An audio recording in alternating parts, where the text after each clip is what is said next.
आज हम जिस टॉपिक पे बात करने वाले हैं वो बहुत इंपॉर्टेंट है हम सब के लिए, खास करके हम यंगस्टर्स के लिए। जब हमारी एज 20-22 की होती है ना, उस वक्त हम अपने कैरियर को लेकर बहुत परेशान होते हैं। हमें कुछ भी समझ में नहीं आता कि हमें क्या करना है क्या नहीं करना है।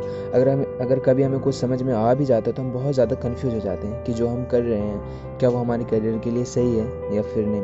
और इस बात पर परेशान होना सही है, क्योंकि जब हम परेशान होते हैं ना तो नई नई चीज़ों को एक्सप्लोर करते हैं, जिसके वजह से हमें अपने इंटरेस्ट का पता चलता है और फिर हम क्लियर हो जाते हैं और हमें काम करने में मज़ा आता है। इसलिए लाइफ में हर एक चीज़ को ट्राई करना बहुत ज़रूरी है, क्योंकि जब हमें रास्ता मिल जाता है ना तो हमें उस पर दौड़ने में काफ़ी मज़ा आता है। और सबसे बड़ी बात, हमें हमारी मंजिल का पता होता है कि हमें जाना कहाँ है। इसलिए मैं सबको बोलूँगा, जिसमें आपको मज़ा आता है ना, आप उसे एक बार ज़रूर ट्राई करो, और ये बहुत ज़रूरी है। इतना कुछ बताने के बाद ना मुझे एक बंदे की कहानी याद आ रही है, आई थिंक जिसे आप खुद से रिलेट कर पाओ। आपने कभी अनुभव दुबे के बारे में सुना है? ये ना काफ़ी कमाल का बंदा है। इस बंदे की बिजनेस करने की इतनी अच्छी स्ट्रेटजी है, इतना अच्छा माइंड सेट है कि इस बंदे ने चाय की बिजनेस 3 लाख से शुरू करके 100 करोड़ का टर्नओवर कर लिया सिर्फ 4 साल में। है ना कमाल? मुझे तो लगता है बहुत कमाल है। कहते हैं ना, जिस बंदे का माइंड स्मार्ट होता है वो अपना स्मार्टनेस जल्द दिखाना शुरू कर देता है। जब ये बंदा टीनेज का था ना, तभी से जुगाड़ लगाना शुरू कर दिया कि पैसे कैसे बनाया जाए। इनके जितने भी फ्रेंड होते थे, ये उससे पैसे कलेक्ट करके सेकेंड हैंड फ़ोन लेता था और उसे यूज करके बेच भी देता था, जिससे प्रॉफिट और फ़ोन यूज करने का मौका भी मिल जाता था। हाँ, मुझे तो ये वाला आइडिया काफ़ी कमाल लगाया। इसलिए कहते हैं ना कि हमेशा खुद को स्मार्ट बनाओ। और मैं भी आपसे कहता हूँ, क्यों बैठे हो ऐसे यार? अपने इर्द गिर्द देखो, लोगों को ऑब्जर्व करो और खुद को स्मार्ट बनाओ। उससे कुछ प्रॉफिट लेने की कोशिश करो। Just try it right now. क्या पता है आपको कोई बिजनेस आइडिया कैसे मिलता है? आपको कैसे पता चलता है कि ये जुगाड़ सही होगा पैसे बनाने के लिए? इन सब चीज़ों को समझने के लिए सबसे पहले आपको लोगों को ऑब्जर्व करना होगा, उसे समझना होगा, जो भी आपके अराउंड है।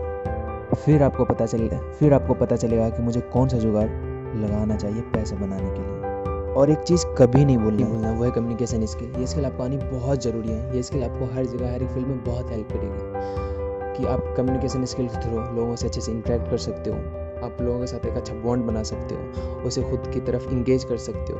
कम्युनिकेशन स्किल आपको इन सब चीज़ों में बहुत हेल्प करती है। और कम्युनिकेशन स्किल का हरगिज़ ये मतलब नहीं होता है कि आप किसी भी एक पर्टिकुलर लैंग्वेज के बारे में बहुत अच्छे से जानते हो। बिल्कुल भी ये मतलब नहीं होता है। कम्युनिकेशन का मतलब बस ये होता है, और बस इतना मतलब होता है कि आप लोगों से कैसे इंटरेक्ट करते हो, लोगों से कैसे बात करते हो, उसे कैसे किसी भी चीज़ के लिए सेटिस्फाई करवाते हो अपने बात के थ्रू। बस यही मतलब होता है। किसी भी इंसान को लीडर बनने के लिए ये चीज़ आना बहुत ज़रूरी है, तभी उसे लीडरशिप अच्छे से समझ में आएगी। यहाँ पे मेरे कहने का मतलब ये है कि आप जिस काम में भी जाओ, बस उस काम के माहिर बन जाओ। उस चीज़ को हर एक तरीके से आजमाने की कोशिश करो, समझने की कोशिश करो। अगर बिजनेस करना है तो बिजनेस का सारा फंडा समझना है, अगर स्टडी करनी है तो स्टडी का सारा फंडा समझना है। बस किसी भी काम के लिए खुद को सेटिस्फाई करवाना है। सेटिस्फाई करवाने का मतलब ये है कि अगर आप कोई काम कर रहे हो, अगर उसमें आपको कोई डाउट आ रही है, तब उस डाउट को आप क्लियर करते हो, वही होता है सेटिस्फिकेशन। जब तक आप किसी भी काम में खुद को सेटिस्फाई नहीं कर पाओगे, तब तक वो काम आपका ग्रो नहीं करेगा। बस अपने काम को अपना प्रॉपर्टी समझना है, उसे हर तरीके से आजमाना है। जैसे कि मैं बात कर रहा था अनुभव दुबे के बारे में, ये बंदा ना अपने काम को अपना प्रॉपर्टी समझता है, उसे हर तरीके से आजमाता है कि ये कैसे बेस्ट होगा और ये कैसे ग्रो करेगा। जब इस बंदे को अपना पहला चाय का शॉप खोलना था ना, तो पूरा जुगाड़ लगाया था अपने शॉप को बेस्ट बनाने के लिए। उस वक्त इसके पास पैसे नहीं थे अपने शॉप की मार्केटिंग करने के लिए। बस इस बंदे के पास मार्केटिंग स्ट्रेटजी थी कि मार्केटिंग कैसे करनी है बिना पैसों की। जब भी इस बंदे को अपनी शॉप की एडवर्टाइजिंग करनी होती तो उस वक्त इसके पास पैसे नहीं थे, तो ये डिजिटली अपने शॉप को लोगों तक नहीं पहुंचा सकता था।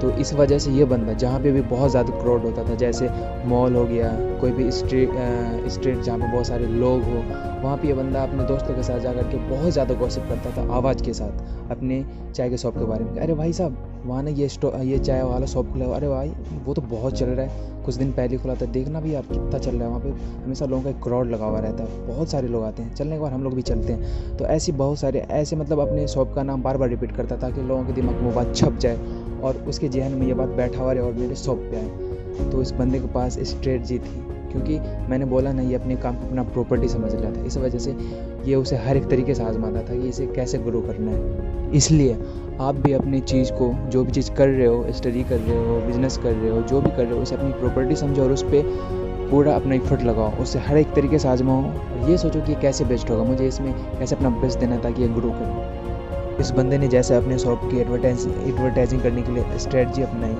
यही होता है स्मार्टनेस।